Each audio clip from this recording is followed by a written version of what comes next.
There's an elephant and donkey both on shaky ground, but we got the truth and we gonna shout it loud. From the healthcare to taxes, they can't hide from us. With a wink and a nod, we expose all the fuss. Educating the masses with a smirk on our face, bringing clarity to the headlines in this crazy race. From the White House to your house, we cover it all, putting humor in the facts, we're having a ball. Oh no, America, let's get real and laugh, teaching you the politics with a little bit of sass.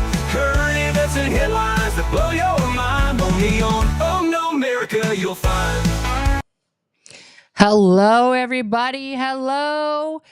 You guys may notice a different background behind me, but welcome. Welcome back to Oh No America. Thank you so much for being here. It's me, your host, Nora, and this is Oh No America. Today, we're going to cover something very important that just came up. And I wanted to introduce my new frosty beverage, Soleil, which is Safeway's generic brand for LaCroix. But they just dropped this yuzu citrus. And as y'all know, I'm on a health journey on my other channel. And so, this has no fat, no sodium, no carbs, apparently, because there's no sugar in it. It's just kind of a refreshing drink. But not when you pour it down your shirt. I already have a drinking problem today. All right. So there you go. So let's talk about some headlines, the truth behind them, and what it could mean for our country. And to be honest with you guys, I'm very squished against my wall right now because I ordered this really cool wallpaper. And then I didn't have enough to cover the whole wall. So yeah. Yeah. I can't put my shelves up. All my stuff's on the table over here. I'm very squished right now, but it's okay. We're going to get to the headlines. And then in 2 more days, on Wednesday at some point, my paper, the rest of the wallpaper will arrive. And then I will put that up on the remaining portion here. And then we'll have a new background here. So I'm excited. I hope you guys like it. The lights and everything will be back. Don't worry. But I gotta, I gotta wait a couple days. So we're gonna practice some patience. I'm glad we're all on the seltzer water kick. I feel part of the club now. I'm gonna go buy some more of this before they don't sell it anymore at Safeway. All right. So why are we here? What is going on? So 13 hours ago on Truth Social, as you guys know, I am on Truth Social. If you happen to be there, at ohnomerica, that's my handle. But I'm on Truth Social in case you guys don't want to be, so you don't have to. Okay, so yesterday, let's pull this up here on Truth Social. Trump responded to a tweet by Tom Fitton that said, "Good news!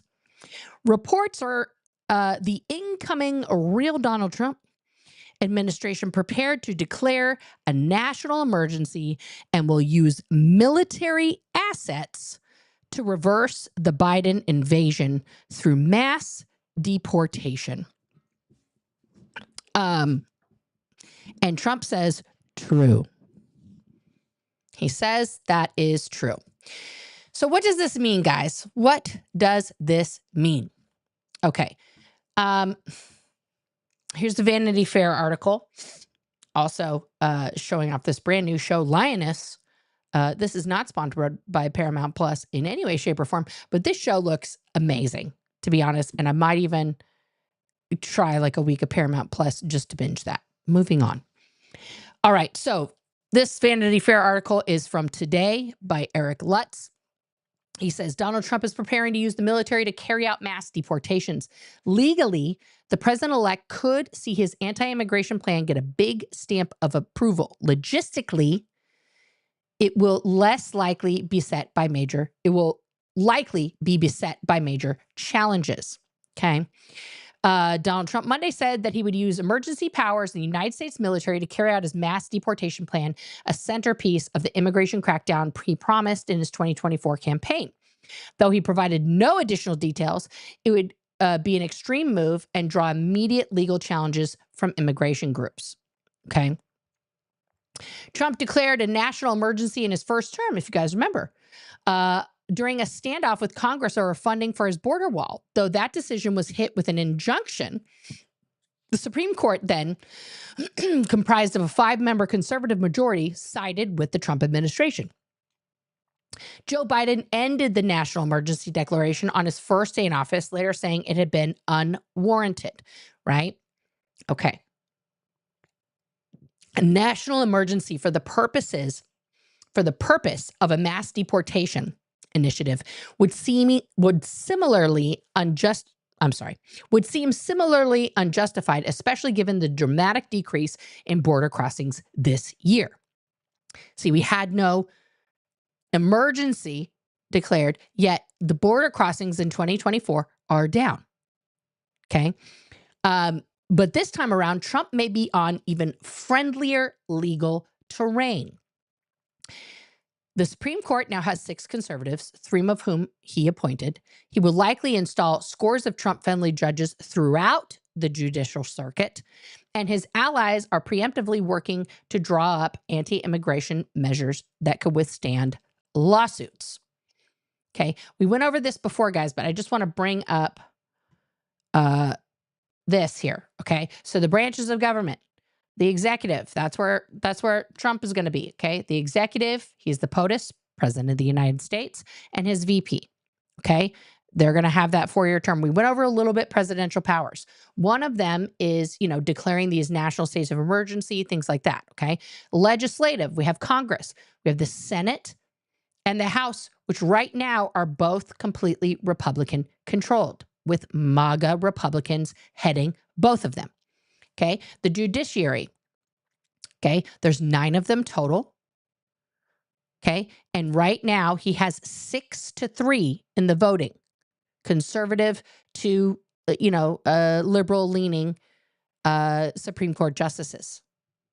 So the chances of him proposing this and Congress coming up with a way to make it legal are very, very high, because even in the courts of appeals below, he's going to stack those courts, okay, the district, the courts of appeals, all that stuff, okay, and make it so no one can even have a chance to fight back against these things that he's going to ask for. This is just one of the things that he's proposing, which is this mass deportation via use of the U.S. military, okay? So let's get back to this article here. Trump has promised to begin with the largest deportation program in American history, except, of course, the permanent deportation program that the Pilgrims and early settlers did on the Native Americans. I will rescue every city and town that has been invaded and conquered. Like, no one's been conquered. This is not the Spanish Inquisition. This is not, Magellan sailing across the sea and planting a flag somewhere at Madison Square Garden rally in October. That was the one that Grant Cardone was at. We will put these vicious and bloodthirsty criminals in jail, then kick them the hell out of our country as fast as possible. Okay. That's not the case for every single immigrant, illegal or not, who comes to this country, but that's a wild tale. But the crackdown is expected to go beyond bloodthirsty criminals. His incoming border czar, Tom Homan, has warned that if you're in the country illegally, you better be looking over your shoulder. And even those who are in the country legally have cause for concern. Stephen Miller, who will be his deputy chief of staff for policy, has supported ending birthright citizenship as well as the humanitarian parole program that's made it easier for migrants from Cuba, Nicaragua, Venezuela, and Haiti to enter the country legally. So let's just pause there for a moment. Birthright citizenship means if you are born dead in this country, you're American. That's it. Now, for some reason, also, if you're born dead on an American base in a foreign country, that little tiny stretch of land that America's military is occupying is also considered America. Like, you know, there's been even presidential candidates. John McCain is one who was born outside of this country on a military base in Germany. However, he's considered a born-dead American citizen. Okay. So yeah, that's insane. So does that call into question every person who's been born here? And how far back are we going to go with, declaring that somebody used, an anchor baby to gain citizenship for their family? Like, as an example, my dad's dad, okay, was an illegal immigrant from Greece to this country. Okay. He was put on a ship as a very young kid. There was the Turk-Ottoman Wars going on at the time in his country. And his parents were like, we don't want you to die. So they put him on a boat, and this is the tale we were all told in our family. Okay. So he sailed on this boat, made it to Canada, had some sort of friend of the family or something that was already in Canada.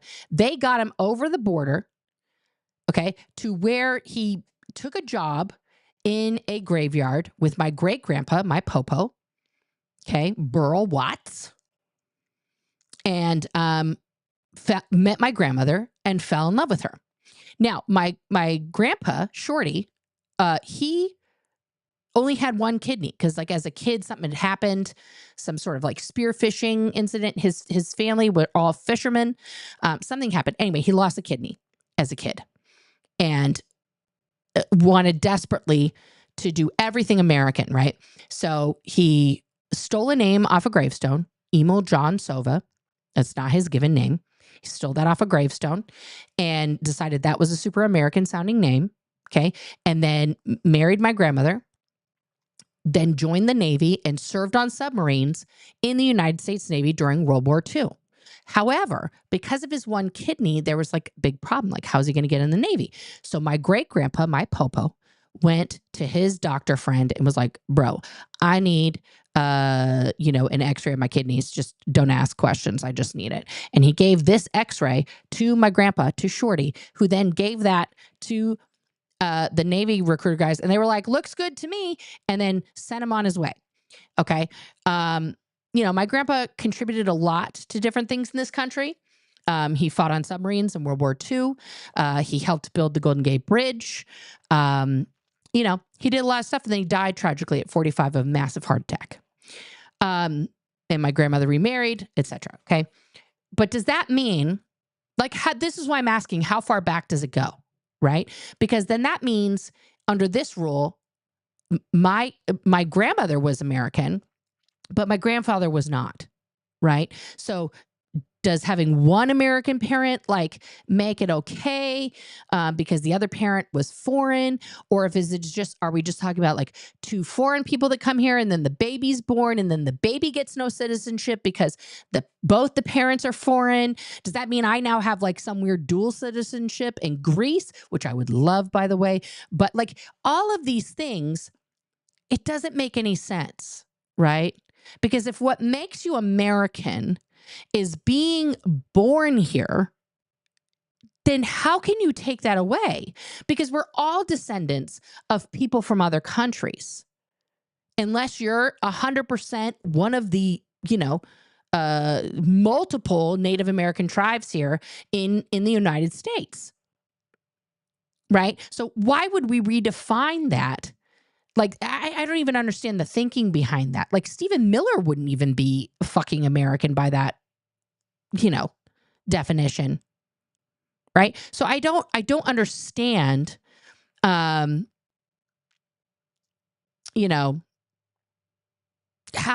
you could even enforce that. Are we going to go look at like ancestry.com and decide who gets to stay here, who doesn't? It just doesn't even, it doesn't even make sense. Because if we're doing a mass deportation of people who don't belong here, then may as well just send every, non-Native American person out of this country. I don't. It doesn't make any sense to me. It just seems punitive for the people who are born here, because guess what? Other countries, let's say you have two parents that come here from France because they want their kid to be American and they want their kid to go to American schools. Okay. So you have two French people, they fly here, the wife is super pregnant. Okay. They get a visa, she pops the kid out on American soil. Per the rules now, that kid is American. Okay. That's an American kid. Those people are not legally migrating to this country. They just wanted their kid to be American. Now they're going to get them dual citizenship in France or whatever. But what does it really matter to take away someone's birthright? Because now, right, let's say two parents did that, their kid's born here, the other country isn't going to recognize them as a naturalized citizen of that country because guess what? They weren't born there. So that doesn't even, it doesn't even make any sense to me. Anyway, I've gone on a long roll about that. Let's get back to the article here. Okay. And also can we, Anna, I get that you're very fired up about this topic for whatever reason. I have some follow-up questions to you, Anna, that you can answer in the chat and we'll go over it. But like, number one, what services or things are you worried about personally? Like, how does immigration affect your life permanently? Okay. How do people coming to this country, by whatever means they come to this country, cause your life inconvenience or somehow to be less fulfilled than your life is currently? What will taking illegal or, undocumented immigrants out of this country do to benefit you? What benefit are you going to receive personally from people coming to this country not being allowed to come to this country, or people who are already here paying taxes, paying rent, contributing to society, working, and having them thrown out of the country? How is that going to improve the country? Okay, because if you guys haven't seen the film, the great Oscar-winning film, by the way, everybody should watch. If you've never seen A Day Without a Mexican, please go watch that film. Please go watch that film. Because let's say Trump gets his dream. And let's say all undocumented immigrants are tossed out of the country, just rounded up, flown out, bussed out, on horseback, whatever.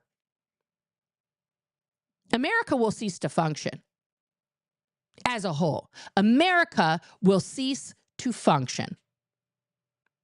We will not have food in the grocery stores. We will not have,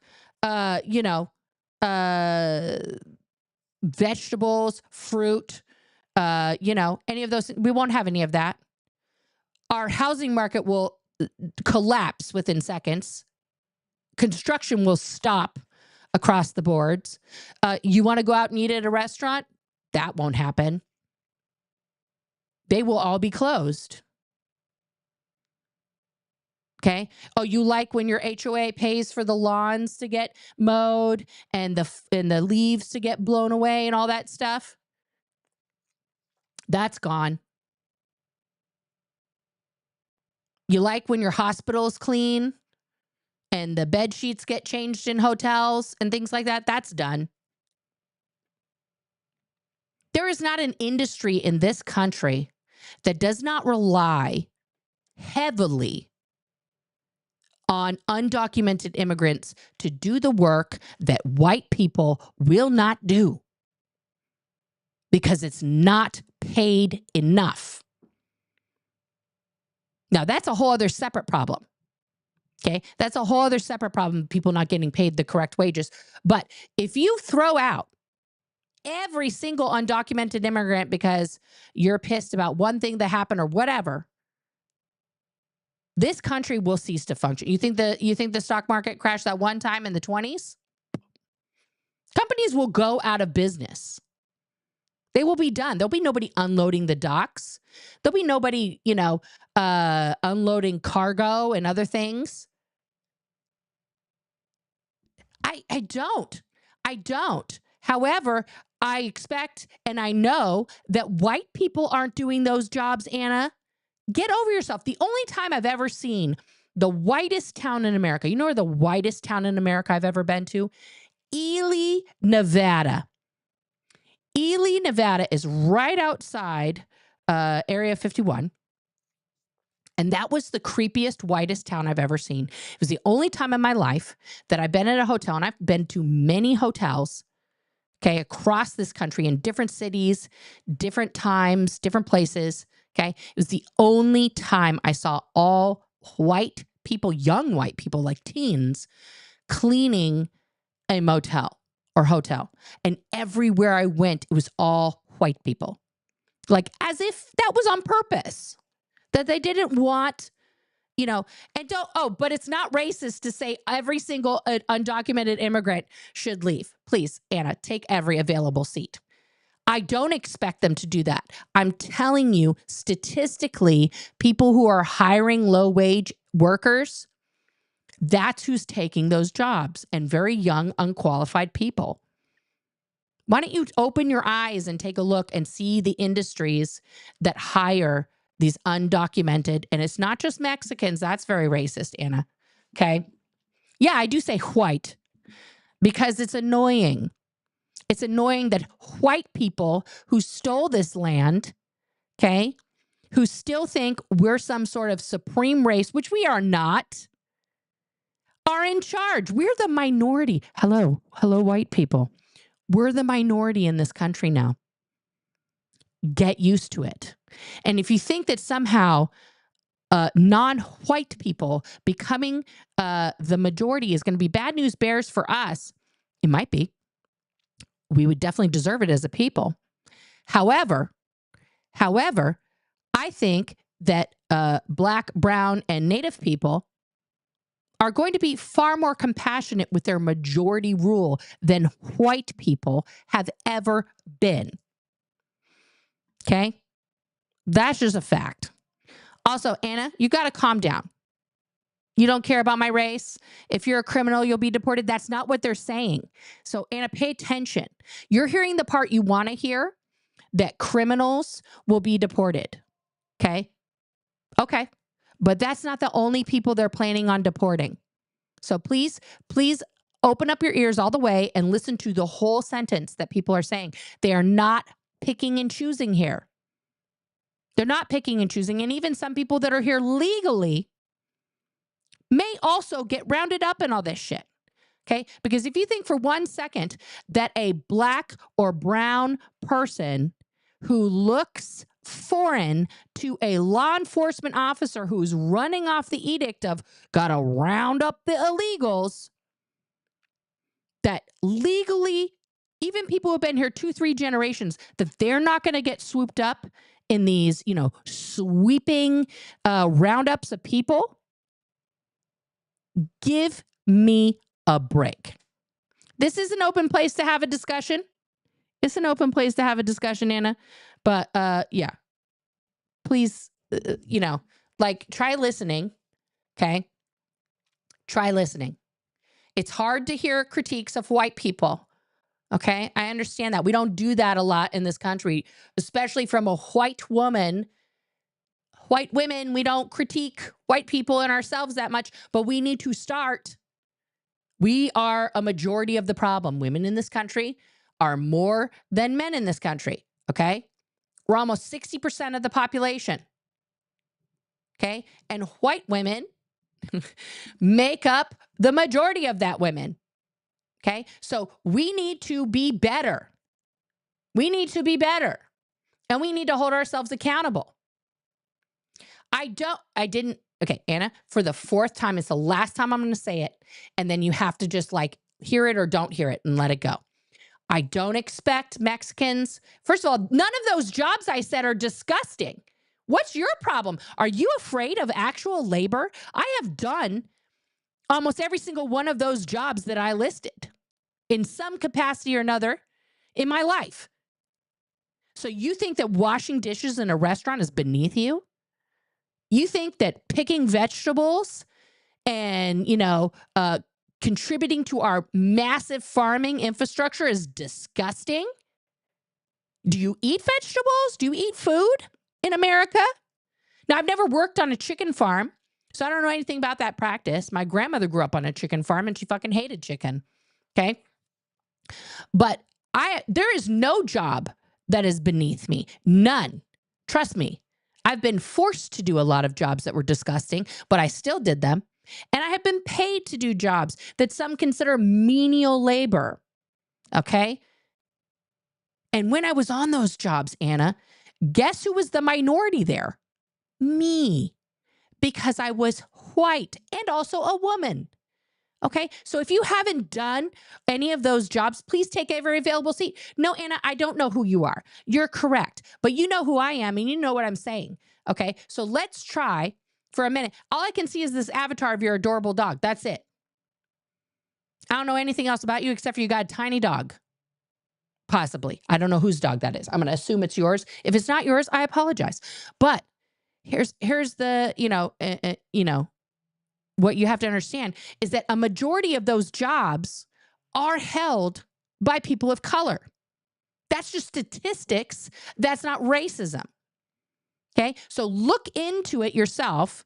Do some research. I'm not the only source of information on the internet. Okay. But go look at the number of migrant farmers in this country and go see the percentage of white people versus the percentage of non-white people that are actually doing the labor, not the people that own the farms. I didn't say that. Anna, you're full of it now. Now I'm just pissed because I didn't say that. There are many Mexicans who have high-paying jobs and other brown people and other black people. Okay. But also, you've done all those jobs. Yeah, I have done all those jobs. You obviously don't know anything about me. I'm 48 years old. I've been working consistently since I was 15. That's 33 years of work, Anna, straight.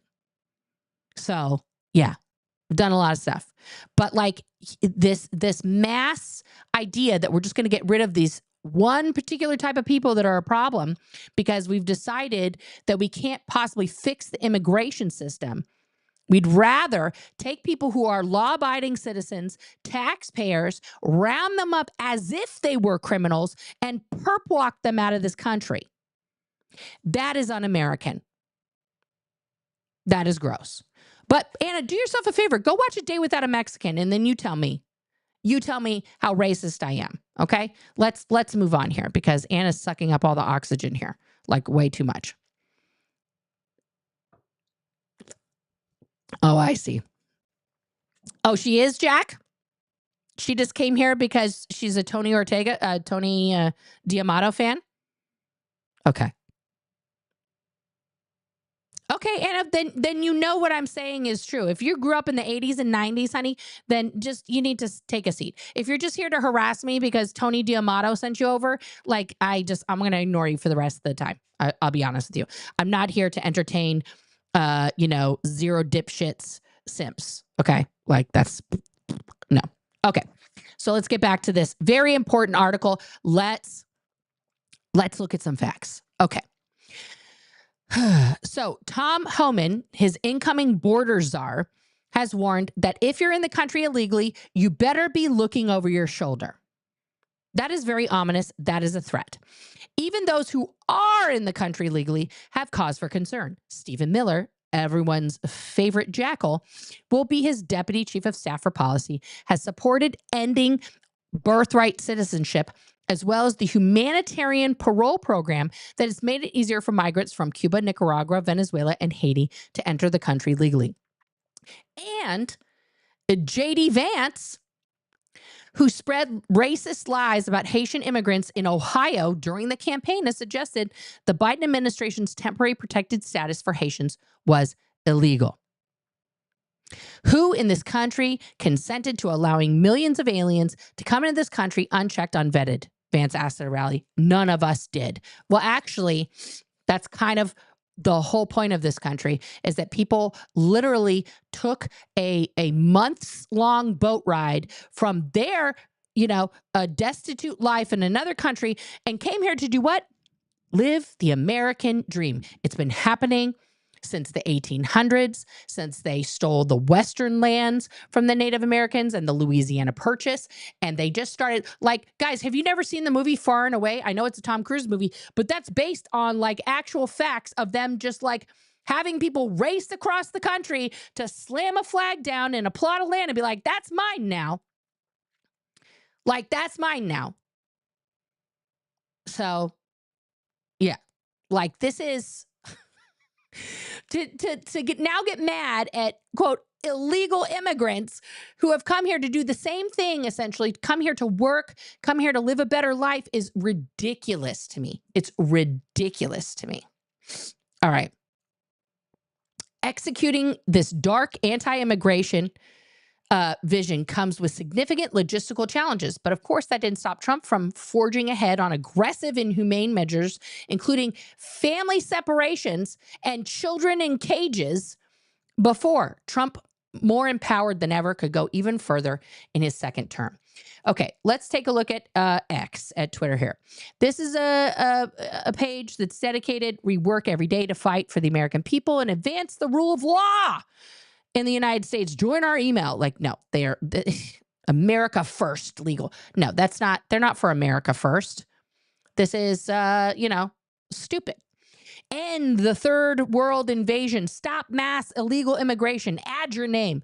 And then what's the tweet that appears just below this, guys? I'm not fucking with you. This is just the algorithm. This is, guys, this is what we need to be afraid of. That's a picture of America.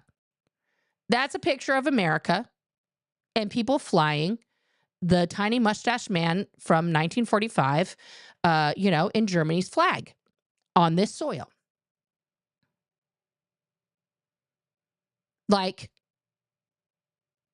these two things, this anti-immigration thing and this, they go together like birds of a feather. Okay. So then I decided, okay, can the US deploy military here? Is that a thing? Can we do it? Is it in the rules? What's the deal? All right. So let's check this article out here. This is from September 10th this year. Okay. By Ariella Rosenberg and Alex Tosanovich. Okay. So we got some Marines here. This is at the Tomb of the Unknown Soldier. All right. So a central hallmark of American democracy is that with tightly limited exceptions, the U.S. military is not used here at home. I want to repeat that again. With tightly limited exceptions, the U.S. military is not used here at home. Okay? Autocrats often deploy military force to quash dissent, target vulnerable communities, and corrupt elections. That's autocrats. Okay? Not Democrats, not democracies. Autocracies. We don't have an autocracy here. We have a democracy. Such outbreaks can offer political cover for restrictions on civil liberties or the expansion of coercive security measures. Okay? The Constitution makes the president commander-in-chief of our armed forces. We went over that in an earlier broadcast, but establishes Congress as the branch in control of the military's domestic activities. Congress has passed statutory constraints on domestic deployment that go beyond what's required by the Constitution, intended to prevent the chief executive, the President of the United States, from abusing the awesome power of the military overseas, or especially on the American streets. Okay? These laws reflect long-standing American wariness dating back to the Declaration of Independence around domestic use of the military. Okay, so this is what the OG forefathers were thinking, because they didn't want no military guys telling them what to do. The Insurrection Act. The Insurrection Act is one of a number of ways that an authoritarian-minded president can deploy and abuse the military domestically outside of the constraints of the Posse Comitatus Act. Let's go over what that is. Okay. This act is a United States law. Original signed on June 18th, 1878 by President Rutherford B. Hayes, that limits the powers of the federal government in the use of federal military personnel to enforce domestic policies within the United States. Congress passed the act as an amendment to an Army appropriation bill following the Reconstruction and updated it in 1956, 1981, and 2021. Okay. The act originally applied only to the United States Army, because that's all we had at the time, but a subsequent amendment in 1956 expanded its scope to the Air Force. In 2021, the National Defense Authorization Act for fiscal year 2022 further expanded the scope of the act to cover the United States Navy, Marine Corps, and Space Force. The act does not prevent the Army National Guard or the Air National Guard under state authority from acting in a law enforcement capacity within its home state or in an adjacent state if invited by that state's governor. The United States Coast Guard under the Department of Homeland Security is not covered by the act either, primarily because although it is an armed service, it also has maritime law enforcement mission. The title of the act comes from the legal concept of posse comitatus, the authority under which a county sheriff or another law officer can conscript any able-bodied person to assist in keeping the peace. We've all seen Westerns where like, I'm going to form a posse, okay? And the sheriff like deputizes those people so that they can go get the bad guy, right? Okay. Now, we can already see many loopholes in this. So per this act, technically, the President of the United States is not allowed to deploy the U.S. military in any fashion on U.S. soil. One of the exceptions, of course, is the Insurrection Act. Okay? So the Insurrection Act authorizes the president to use the military at home to engage in civilian law enforcement in certain situations. The language of the act, which first dates back to 1792, okay? So like 16 years after America became a country, okay?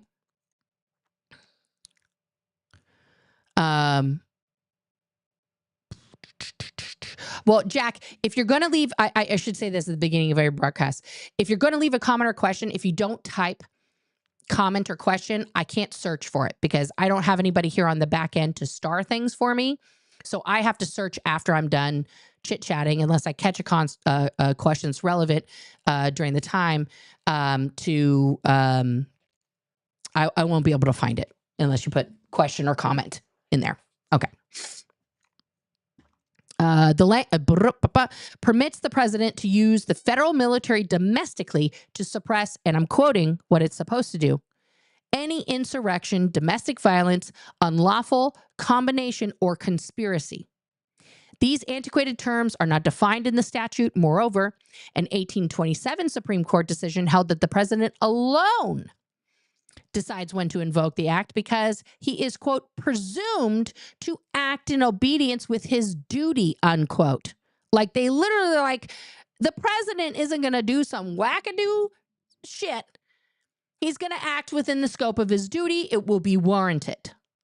Okay? There are limits in some circumstances, and unlike earlier iterations of the law, Congress is given no formal role in signing off on these deployments, nor are there any time restrictions that limit their duration. Last updated over 150 years ago, the Insurrection Act is badly in need of reform. Highly doubtful that's going to happen right now. The current law in the books contains antiquated and ambiguous language that confers broad authority to the president to deploy the military domestically without meaningful checks and balances. Earlier this year, a bipartisan group of experts convened by the American Law Institute recommended a set of principles to govern the Insurrection Act reform, and the Brennan Center for Law and Justice has authored a detailed proposal to reform the law in order to prevent future presidential abuse. National Guard authorities. Okay, this is a whole other set of things. As a patchwork of state and territory-based militias, the Guard has a unique structure. It is the only branch of the U.S. military that has both state and federal responsibilities. They are the Hannah Montana of the military. And as a result, can be controlled by either state or federal leaders, depending on their deployment status. There are 3 deployment types of the National Guard.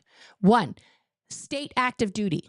Under SAD, the National Guard carries out state-defined missions at the state's expense and serves under the command and control of the state or territory's chief executive. In these operations, governors are largely free to use the Guard forces as they see fit, free from the constraints of that act, the Posse Comitatus Act. State active duty deployments often occur in response to emergencies, civil disturbances, and other reasons authorized by state law, and are historically the most common form of National Guard deployment. Past examples include the responses to the Oklahoma City bombing in 1995 and the Kansas City tornadoes in 2011. Title 32 or hybrid status. The Guard can be deployed in a hybrid status under Title 32 of the U.S. Code for state-based and some federally defined missions, which are often training exercises. While still under the command and control of their governor or chief executive, National Guard personnel operating under Title 32 status are paid by the federal government and receive federal benefits. Past non-training uses of Title 32 status have included providing post-9/11 airport security, conducting relief operations after natural disasters such as Hurricane Katrina, and providing support to U.S. Customs and Border Protection at the U.S.-Mexico border. Title 10 status. Okay, when called up under Title 10 of the U.S. Code, National Guard units are called into federal service or federalized by the president and placed under federal command and control, just as if the Guard personnel were members of the regular armed forces. As a consequence, federalized National Guard personnel are bound by that act, by the Posse Comitatus Act, unless a statutory exception applies, such as the Insurrection Act. Federalized Guard troops have been used everywhere from Little Rock, Arkansas in 1957. And if you guys aren't familiar with that incident, that was the integration of those schools back in 1957 to the U.S.-Mexico border today. Notably, in the District of Columbia, unlike every other state or federal territory, the National Guard is always under the command and control of the president, even when not federalized. Okay, this arrangement is holdover from the era before D.C. had its own government. As a result, the president can deploy the D.C. Guard for law enforcement purposes without following the procedure under the Insurrection Act. It can also prevent timely deployment of the Guard during a crisis, as we saw on January 6, 2021, because the president refused to deploy the National Guard when an actual insurrection was happening. Within this legal structure, there are dangerous gaps and loopholes in the laws that authorize and regulate the Guard's domestic activities. Okay, here's some examples of abuse of that. Yes, the Ohio students, absolutely. Okay. In June 2020, President Trump deployed the D.C. Guard in response to racial justice protests. Yeah, in D.C. He also asked several governors to send their own National Guard forces to D.C. against the wishes of D.C. Mayor Muriel Bowser. This large force of National Guard troops was used to perform a domestic policing function under presidential control, all without statutory authorization. In a letter to D.C. Mayor Bowser, Attorney General William Barr offered an unprecedented interpretation of the law as a legal basis for the deployment of the out-of-state National Guard troops. He argued that Title 32 authorizes state governors to deploy their National Guard to perform any conceivable mission requested by the president. That's not what it says. Even if that means sending their guardsmen into other jurisdiction without that jurisdiction's consent. No. Furthermore, President Trump threatened to activate active duty military troops across the country and pre-positioned the Army's 82nd Airborne Division outside the nation's capital, ready to deploy into the city at a moment's notice. Guys, that all should have never happened. That all should have never happened. On January 6, 2021, D.C. faced nearly the opposite problem. The DC National Guard was slow to deploy during a crisis because of continued federal control over its deployment.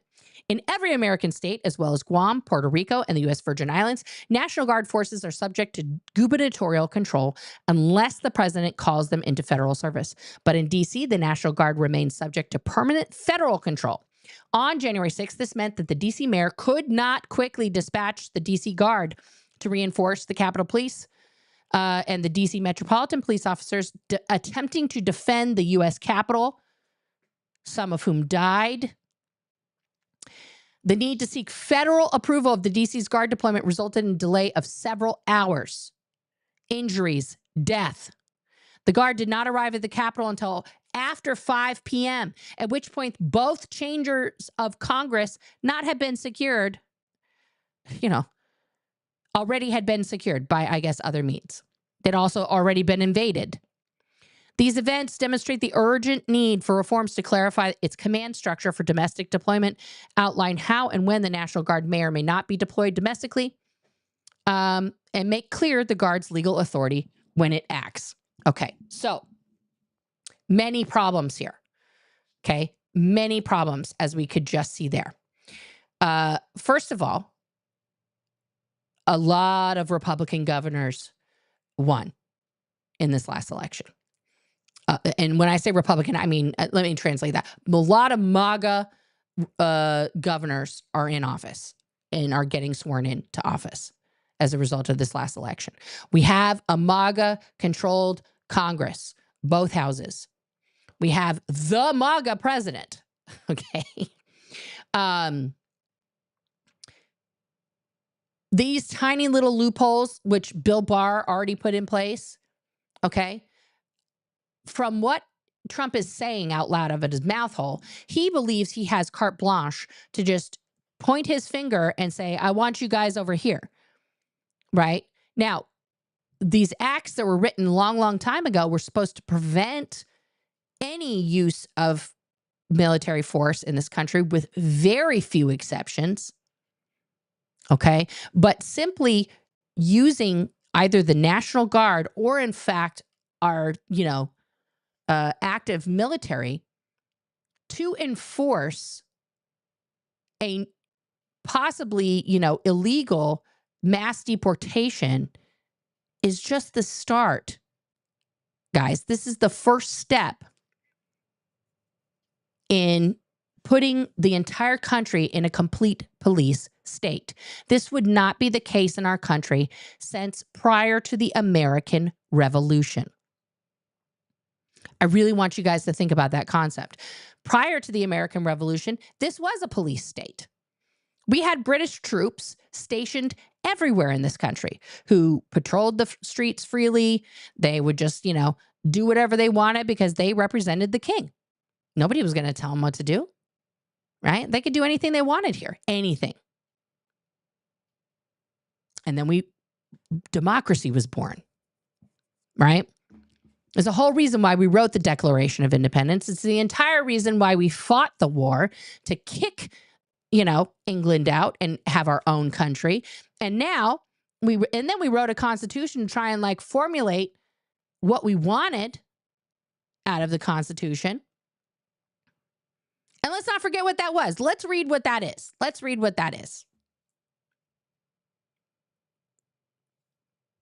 Okay.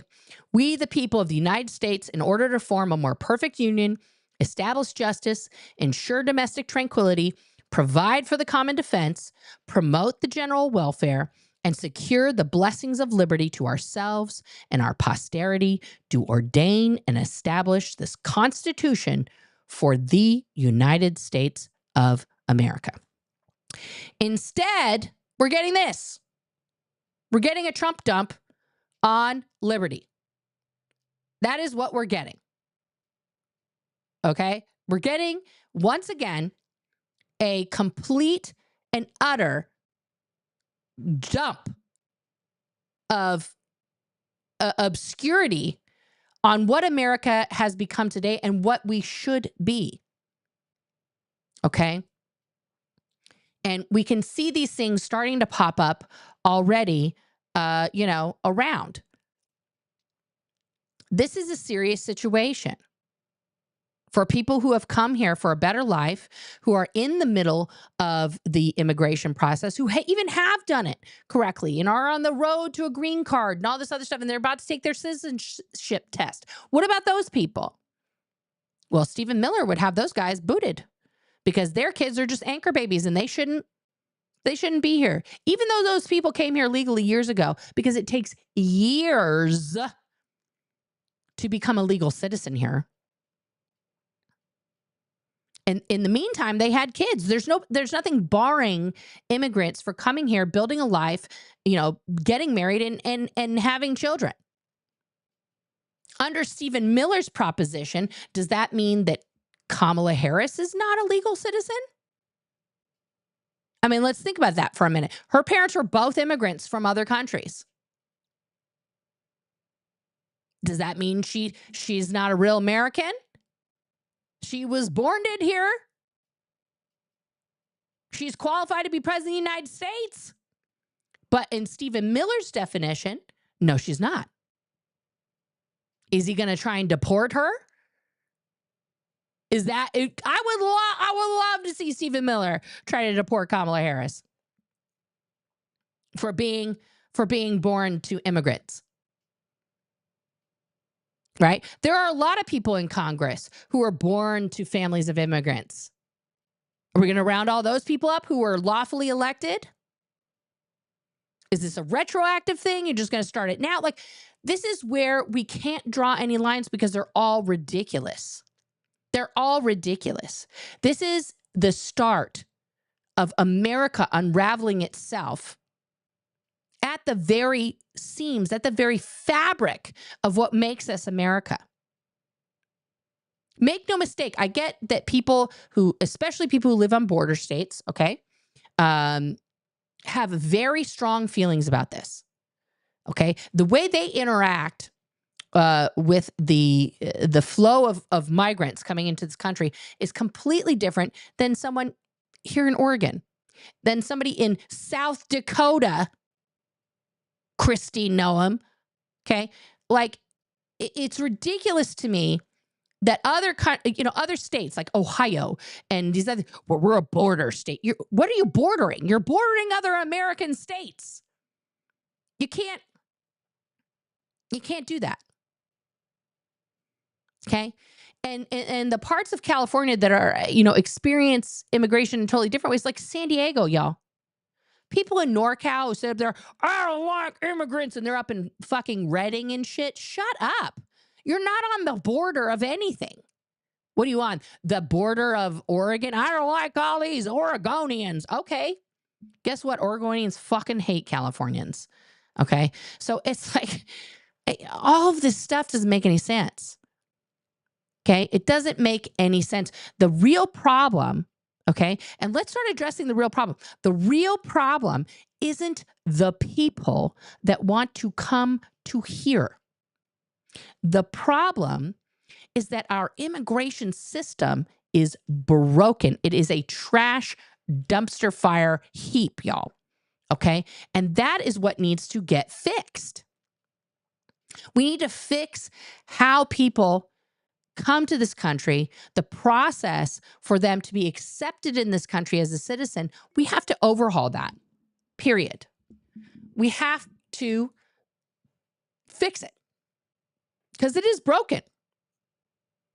Okay? But this idea that people who have been here multiple years, y'all, multiple years, they have grandkids now, okay, that are still in an illegal status. There are many of those people that now you're going to round up them and their whole family and kick them out. That is crazy talk. That is crazy talk. To me, and this is my opinion, this seems like a lot of white people who are very scared at the fact that they are now the minority in this country. And in order for them to feel safe, they must move all these non-white people out. Okay? Because there's plenty of white people that are illegal aliens in this country. There's people from Canada. There's people from France, from England, from every white European country you can think of. They're here. Are they being rounded up? Are we going to get rid of all the Russian illegals that are here? Are we going to get rid of all of the, Polish illegals that are here? How about all the Hungarians? How about all of the Germans? How about all of the Austrians? How about, you guys going to kick Arnold Schwarzenegger out? He came here as an illegal. These things don't make sense, guys. They don't make sense. It doesn't make sense. Yeah. And JT and DT, yeah, Donald Trump and JD Vance would have to deport their wives. Melania didn't come here legally. She married Donald Trump. That doesn't mean she's, that was a loophole, guys. What about her whole family that's here? That hopped on her immigration, train. You going to get rid of them? Her parents and her siblings? You going to get rid of all those? Technically, by this law, that would mean that Barron Trump isn't a real American, and neither is Ivanka Jr. or Eric. The only real American kid that Donald ever had was Tiffany. He doesn't even like her.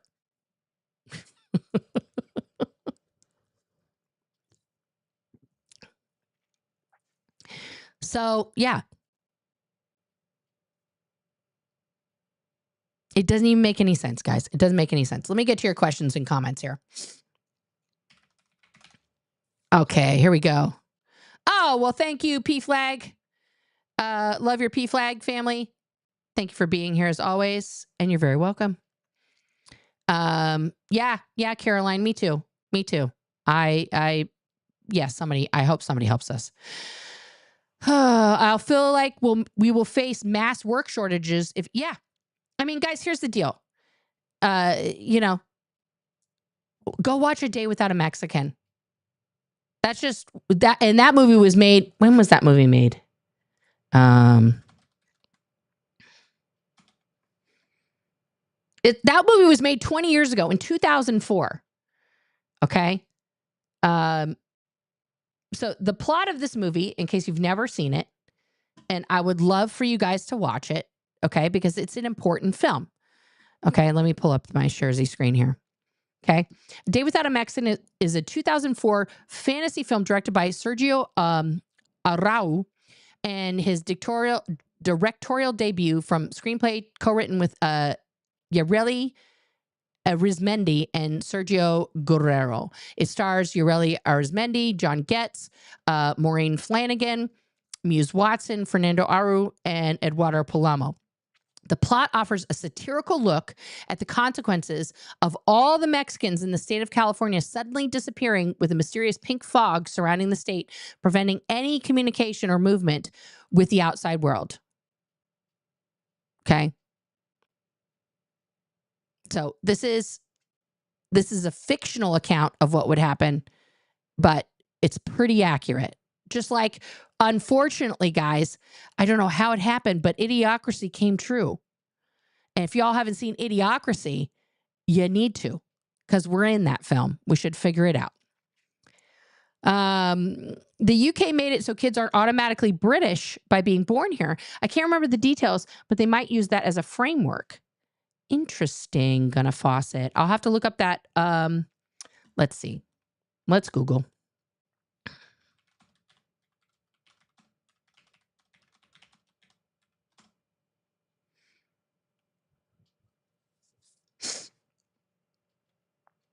Okay, so let me pull this up here. This is a good point. They might use this framework, actually.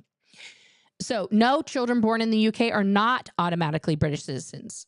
A child is automatically a British citizen if at least one parent was a British citizen or had settled status at the time of the child's birth.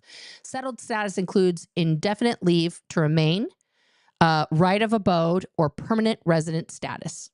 Okay, parents' immigration status. If the parents were not British or Irish, the child's immigration status may need to be checked. Children born before July 1st, 2021 may have automatically become British citizens if their parent with permanent resident status applied for settled status before June 30th, 2021, and the child was born before the application was decided. Unmarried parents, if the child's mother is not British or settled and the child's father was not married to the mother, the child may be able to register as a British citizen. Children who are not automatically British citizens may be eligible to apply for citizenship. Okay. So, yeah, that seems like something that Stephen would really, really like. But it does have the proviso that at least one of the parents is British, therefore the kid is British. It doesn't specify whether it's the father or the mother. So, yeah. Yeah, I'm sure they're going to try and find any framework they can to deny people their birthright of being born here. Of course, notice that that came into law after Brexit. That was not the law pre-Brexit. Yeah, nursing homes. Yeah, they will be awful. This is very true. If Latin people get removed, then another ethnicity will have to do it. Yeah, white people. White people going to be doing a lot of stuff. And good. As we should. If someone is dark-skinned Italian, they will get deported. Yeah. Guys, I'm Greek. Okay? When in my youth, I used to sit out in the sun and sunbathe. And I got incredibly dark as a child. Very, very, I was born very olive-skinned. Yeah. I don't look American when I do that. When I was in the Mediterranean, sporting that very beautiful Mediterranean glow, I got spoken to in every language of every country that I went to. I was spoken to in Greek. When I was in Greece, I was spoken to in Turkish. When I was in Turkey, I was spoken to in, the dialect that they speak in Cyprus. I was spoken to, in 3 different languages in Israel, and people in Italy thought I was Italian. I just had that sort of Mediterranean face, that just sort of goes with that area. Okay. But, that's not fair either.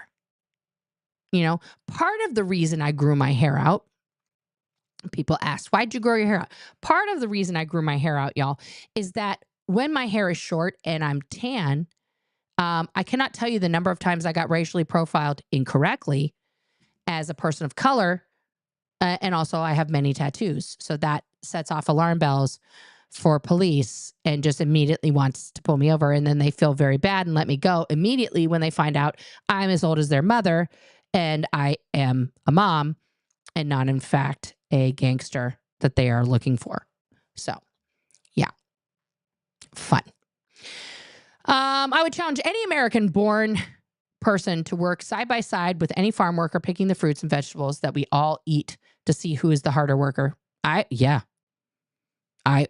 think that's a valid challenge, Hannah, because I will tell you right now, I will lose that.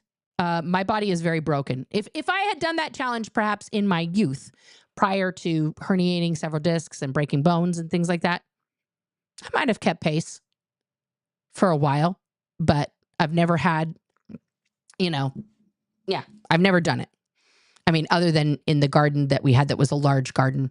My stepdad made us grow like a lot of our vegetables and stuff at home. So I have familiarity tilling soil, turning soil, making our compost, going in the woods, chopping down our own trees for firewood, stacking hundreds and hundreds of cords of wood, shoveling poop at the neighbor's house for our compost pile.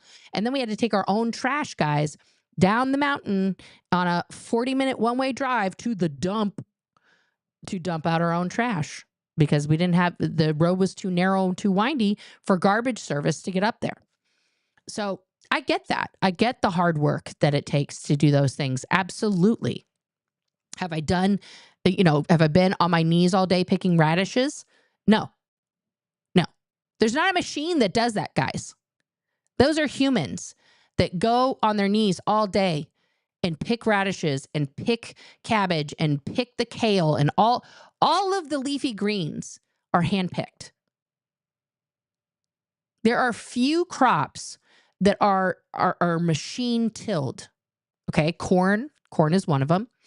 Okay, but still, even after that corn is hauled up, there's still human aspects that have to be done in farming, especially when it comes to the planting and stuff, y'all.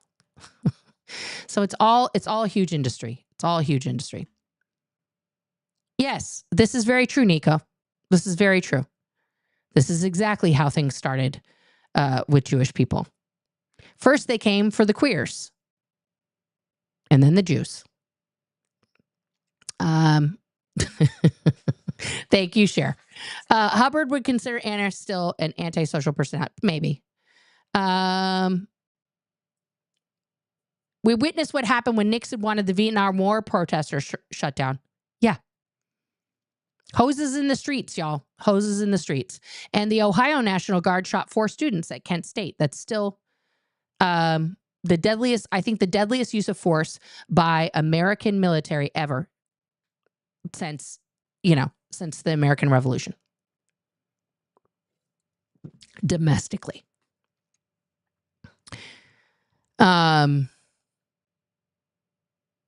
Yeah. The Trumpers are anchor babies. That's correct. Trump's children are anchor babies by Stephen Miller's own definition. Yeah. Can you imagine him deporting the likes of Musk and the Murdochs? No, they're rich. They're super rich. They're the exception. They're never going to get, nothing bad's going to happen to rich people. I'm using the power of 1 drop rule. I'm Native American, even though I'm 1%. So guess what? I'm here. Good for you, Aubrey. Good for you. The state of Georgia tried a few years back to remove all the illegals. The farming community went broke. Yeah. That's what happens. That's what happens. Gal I work with, her now husband, is from Bermuda, and he barely had everything come through by the wedding. Yeah. Yeah. Yeah. Yeah. I don't know, Amy. It seems like they might have to, Luckily, my gayness cancels out my whiteness. I don't want any part of white women in America. Well, I'm also a white gay woman, but that doesn't, unfortunately, we're still white. We're just gay. But that just makes us cool, witch. Don't forget what 30s Germany did to the disabled. Yeah. Mm-hmm. Yeah. You're a bisexual white woman. You don't belong anywhere. No, you belong everywhere, Melody. I love you. You're wonderful. Let's go to the questions. Did I choose to change my background? I did. I'm getting sassy, y'all. Will illegal Sea Org members and current Scientology children who live in the hotels illegally be deported? They could very well be. Because those R1 visas, most of which are, expired or never really happened in the first place. So yeah. Yepper doodles. Yeah, it'll affect everybody. This type of thing, okay, affects everyone. It affects every aspect of life. It affects every single citizen and the people who perhaps are here, illegally or overstayed their visa or whatever. Okay. But they're not a legal citizen. They're not a recognized citizen of the United States. Okay. Anyone who's in that status and any one of their children are in danger because Trump has confirmed he plans to use the military to round them up and get them out. He has loopholes in which he can gather many troops to do that. Okay? There are enough Republican governors in this country, especially along the border states, with the exception of California, to round up their state's, illegal people and kick them out. If he decides to use the insurrection loophole or use it as he did the last time under Bill Barr, he could do that nationwide. And if you guys think that this is some exaggeration or overblown thing, just imagine a world, imagine an America where you're inside of Starbucks, okay, getting your mocha choca latte, okay, and several guard troops come in, walk behind the counter, and seize a barista, put them in cuffs, and walk them out. Or even anyone else just sitting in there, the guys who are the construction guys that you see all the time at Starbucks, hella early in the morning because they're starting work at 6 a.m., y'all. And they just come in there and take them away. And nobody can do anything about it. Those are all people just working, earning a living, paying taxes. Their kids are going to school. And we're going to have an America where that's just the norm. That is a very scary thought. Yeah, Abdazzle, I'm with you. America is supposed to be a melting pot. And yes, Gunna Fawcett, yeah, as long as you're a white Christian, yeah, that's as melty as they want. They want Velveeta. They don't want good cheese. They want the Velveeta. Okay? When I was a kid in the 70s and 80s, we talked constantly about how we're a melting pot. And we had to do that. We had to reinforce this melting pot idea. Why? Because in that same lifetime, y'all, in the same lifetime that I'm living, this country rounded up illegals, not even illegals. They rounded up citizens and put them in camps. And you know who those citizens were? They were Japanese. Those were people who had been born here, people who had been living here for 20 years, and they put them in camps because we were at war with Japan, and anybody of Japanese heritage was at risk. We've already done this. We've already seen this play out, y'all. We did that. We don't talk about the Japanese internment camps that we did here in America during World War II, but we did that.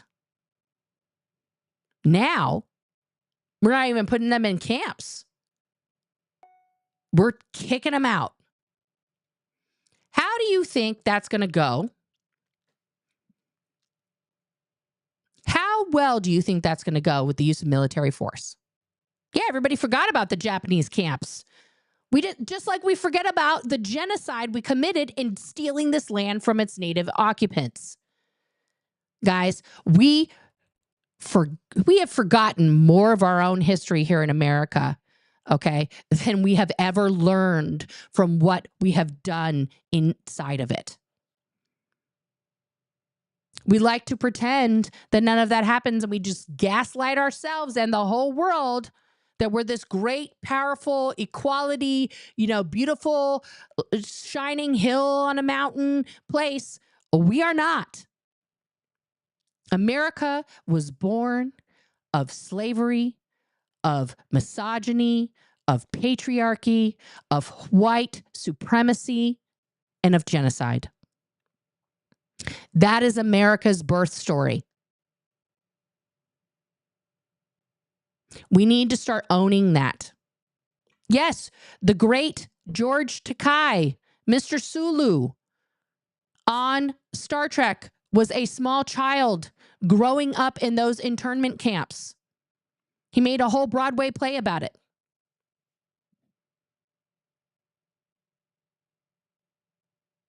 This is American history that just happened. So if we're going to be ignorant and think that, oh, that can't happen here, it's already happened. We have never healed. We have never put into place laws, precepts, nothing that protect American citizens from each other, from our own racism and everything else, because we haven't healed from that racism. We haven't healed from that genocide. We haven't healed from the slavery. There have been no reparations. Okay? We cannot move forward as a country until we do those things. That's why we are moving backwards. We are moving backwards. We are regressing as a country right now. Back to the good old days where people could march through the streets with those flags, where people could violently assault non-white people, where people could make segregated spaces legal. This is not the time to sit idly. This is the time to stand up and make your voices heard. But these are the things, guys, do not get it twisted. Do not get it twisted. Donald Trump 1,000,000% is going to do this. He's not hiding it from anyone. This will come to pass. The question is, will you be prepared or not? And what side of history are you personally going to stand on? All right, guys. Thank you so much for tuning in. I appreciate you guys helping out this brand new channel here, Oh No America. Please, please, please, if you have not subscribed, please give me a subscribe. Hit that like button. It really helps the algorithm. Leave me a comment in the after times, and I will see you guys next time. Thank you so much for tuning into this episode of Oh No America. I'm your host, Nora Ames. Hopefully this day has been informative, fun, and given you a little sparkle of MERICA. Thank you to my mods, as always, for keeping things cool, chill. And if you guys want some of that sweet, sweet merch, hit us up at ohnomerica.com.